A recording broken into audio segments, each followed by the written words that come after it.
Welcome to this episode of Heal Your Past, Master Your Future. My name's Tracy Malone, and I'm so grateful that you've joined me today. In this episode, we're going to talk about outgrowing relationships when healing means letting go of people that you love. Healing really changes you, and it's meant to. And sometimes it changes the landscape of your relationships too. You may find yourself pulling away from people who once felt like home. You may notice conversations that once lit you up now leave you feeling drained or unseen or disconnected. If you're grieving the quiet heartbreak of outgrowing people you love, you're not wrong. You're not selfish. You're not abandoning anyone. In today's episode, we'll talk about why healing sometimes means letting go and how you can honor both your growth and your grief as you move forward, because grief is just as important as growth is. So, why does healing change in our relationships? Healing shifts your nervous systems, your boundaries, and your values. It reparents your inner child. So the old stories and the old patterns and the old relationships that were there before, they're changing. Just as you learn something new, you change. So does this inner work. What you once tolerated, you now question. You're like, God, I put up with this for so long. Hold on, is this serving me? Is this working for me? That's really healthy, really healthy. And it's really healthy to do this at certain periods of your life. That's why there's things like calendar years. Instead of setting New Year's resolutions, you can just look back over your year. How am I feeling about my relationships? Are they actually serving me? Am I serving them? Is there growth here? Is there a beautiful connection here? Or is it time for me to, I don't know, change it up? Is it time for me to let go here a bit? What once felt familiar might feel really heavy, because familiar is not always healthy or safe. Sometimes familiar can be a trauma loop. So, trauma bonded relationships versus conscious relationships, they're like opposite sides of the spectrum. Some connections are built on shared wounds, not shared values. And shared wounds means we had similar parenting when we were growing up. So, we talk to each other the same way that our parents spoke to us and each other. And it's not very nice. Putting each other down is normal, having a go at each other is normal. Guilting each other is normal, shaming each other is normal, but it's normal until it's not. Until it's not. And they're not shared values. So you might hold deep values now around safety and respect, but your shared wounds don't have safety or respect. So that's a really natural shift out of that. Healing is going to disrupt unhealthy patterns. It absolutely is, and that is a good thing. Not everyone will walk that path with you. You will lose a ton of friends when you start healing, and it's okay. And you might find yourself being alone for a little while, and that's okay too, because alone is not lonely. And some signs. So, what are some signs that you might actually be outgrowing a relationship? Conversations feel really shallow or forced. You don't actually know what to talk about anymore, or you're replaying the same stories over and over and over again. I have been in rooms with people who I knew none of these stories and they just talked about the past the whole time. I was like, one, I'm not included in these conversations. Two, this is your shared experience. And this is all you've got. There is no foundation here for a great relationship, and I'm going to need to go find something else to do now. So I very gently and kindly removed myself from the room because I wanted to hold my own boundary, because my whole body just felt it didn't feel good. My body didn't feel good being a part of it. So I left. You leave interactions feeling drained, not nourished. I was feeling drained in that and I got out. So you might feel that as well in any other interaction. When is there a time where you leave feeling drained and not nourished? That is a red flag. Growth is met with resistance, dismissal, or guilt tripping.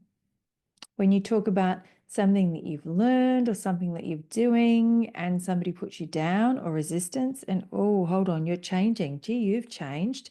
Not, wow, you're changing and growing. And this is amazing. And I'd love to hear more about it. This sounds incredible. It's why would you want to do that? We usually go out and eat junk and get drunk, and that's our way. Let's just dance it out and not actually have a real conversation. Ooh, or guilt tripping. Oh, you're leaving me behind. I feel so you're leaving me behind and I don't know how to do that. Not how do I do it, but I don't know. I don't do that. It's very different. You feel more like a caretaker or a peacekeeper than an equal. If you're spending your whole time trying to not trigger another person, that's not an equal relationship. Which leads us to the next step, which is grief, the grief of letting go. It's really important to honor this part of your healing journey.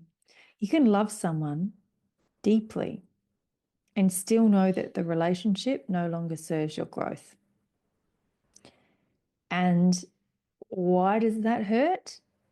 You're grieving the relationship you hope it could be. So your expectations really weren't met.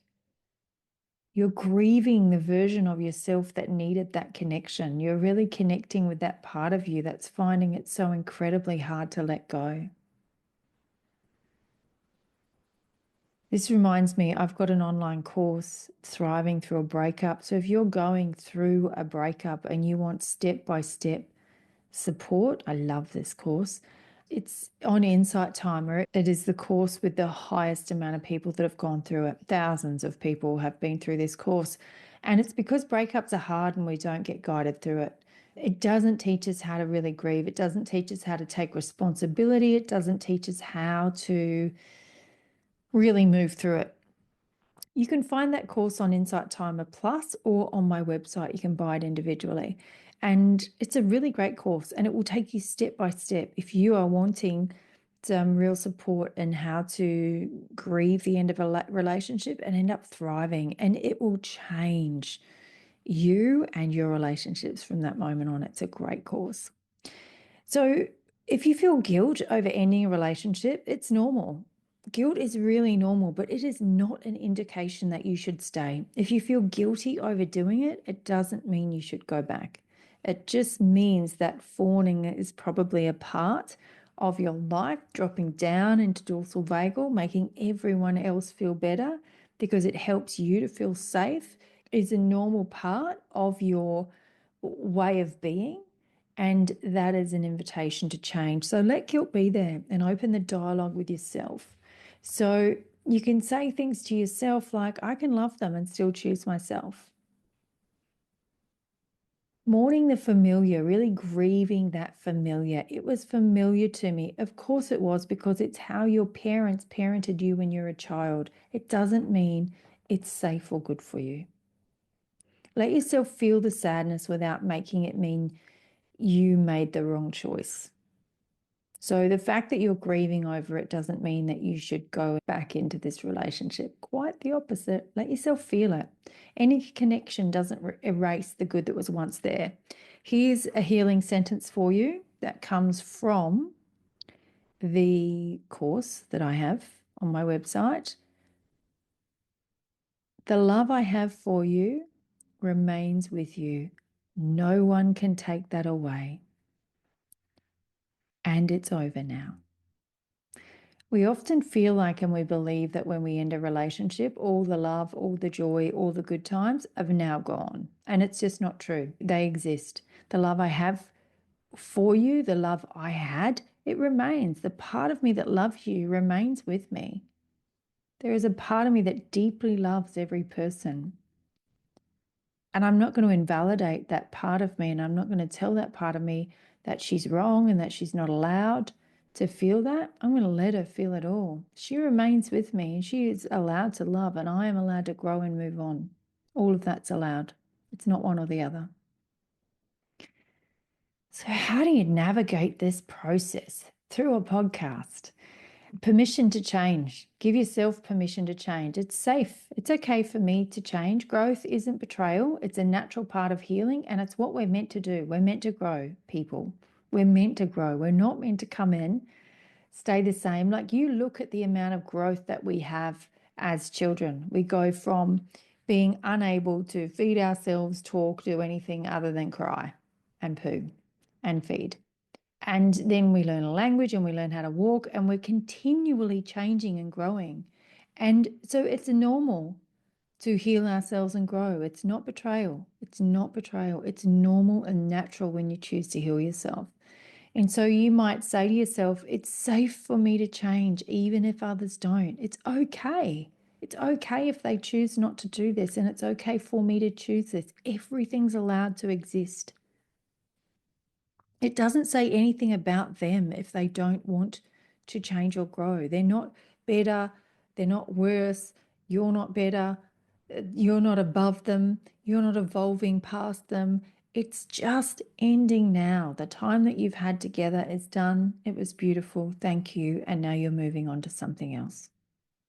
Don't demonize or glorify the other person. There is no need for any of it. They don't have to be bad for the relationship to be misaligned now. They don't need to be bad for the relationship to be over. They could be amazing and it just doesn't feel right for you. Honor the complexity without rewriting the story as all good or all bad or anything like that. Let it be there. And now it's time to set loving and clear boundaries.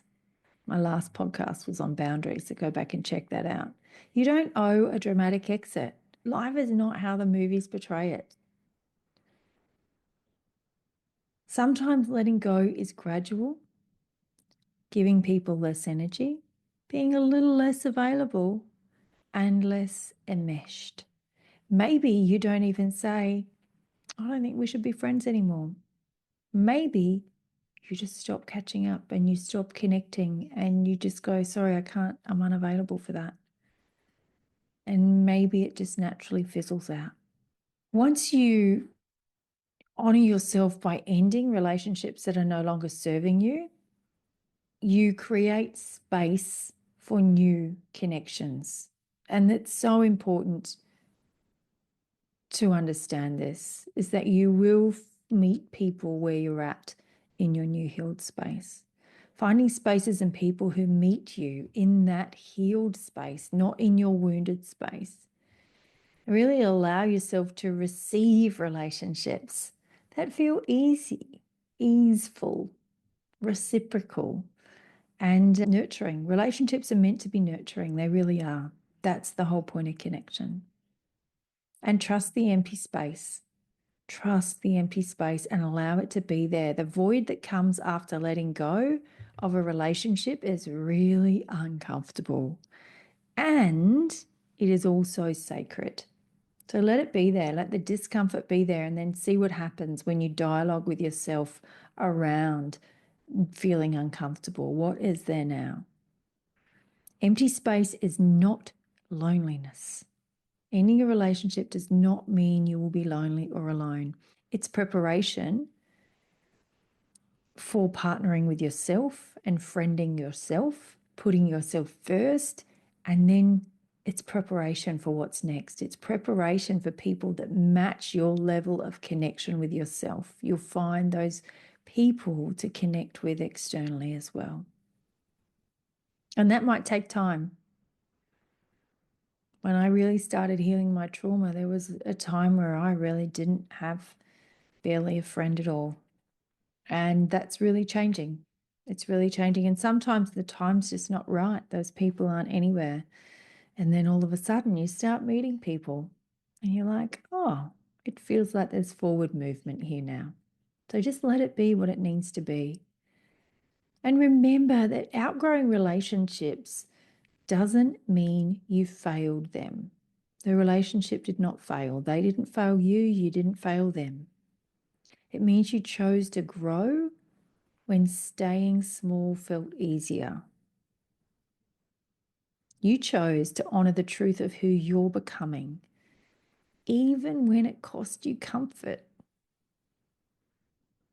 Remember that healing asks us to walk with grief and gratitude side by side. You can grieve who they were to you and still celebrate who you are becoming, who you are now and who you are becoming. And you are absolutely allowed to move forward even when it hurts. You can move forward. Grief will take you forward. Grief will ask you to stop and rest and feel. And grieving creates such an extraordinary amount of space in our nervous system. It creates space in our field for new to come in. And there are people ahead, people you haven't met yet. There are friends in this world waiting for you to engage. And they will love the version of you that you have worked so hard to become. So thank you for trusting yourself. And thank you for trusting this path.